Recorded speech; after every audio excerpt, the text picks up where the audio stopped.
عن أبي أمامة رضي الله عنه قال سمعت رسول الله صلى الله عليه وسلم يقول اقرأوا القرآن فإنه يأتي يوم القيامة شفيعا لأصحابه رواه مسلم. عن أبي أمامة رضي الله عنه قال سمعت رسول الله صلى الله عليه وسلم يقول اقرأوا القرآن فإنه يأتي يوم القيامة شفيعا لأصحابه رواه مسلم. حديث كان وحديث النبي صلى الله عليه وسلم كسوريي أبي أمامة الله كرام قدي حديثك وحصو ساري مسلم باصو ساري وحديث صحيحة حديثك وحنودي رجلنا يا إنان أخرنا قرآنك إنان كتدبرنا قرآنك معنيسا ألوحنا ما دام قرآنك uu imaan doono maalinka khiyaamo asagoo u ergeynayo asxaabtiisa kuwa akhrin jiray kuna dhaqmi jiray. xadiiska marka waan macnaynaynaa insha allahu tacaala si loo fahmo.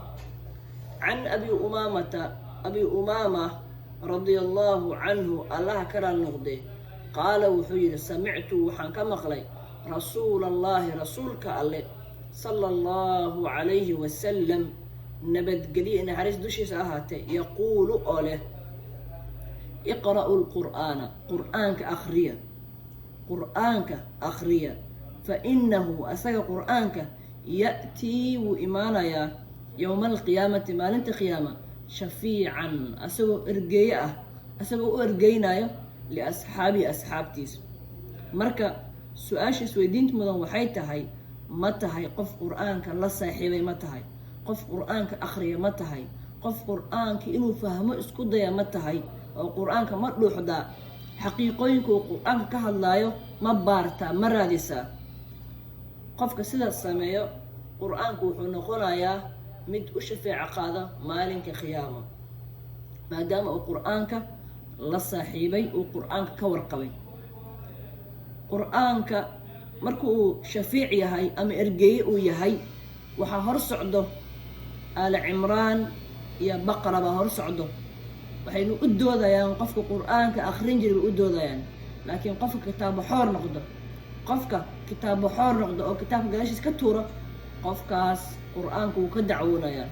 عن أبي أمامة رضي الله عنه أبي أمامة على كرا نقده قال وحير سمعت وحامقلي رسول الله رسولك الله صلى الله عليه وسلم نبت قليلنا حريش دوشي ساهته يقول أوله اقرأوا القرآن قرآنك أخريا محايا لي فإنه قرآنك يأتي ويمانا يوم القيامة مالنت قيامة شفيعا أسوه إرقينا لأصحابه أصحابتيس.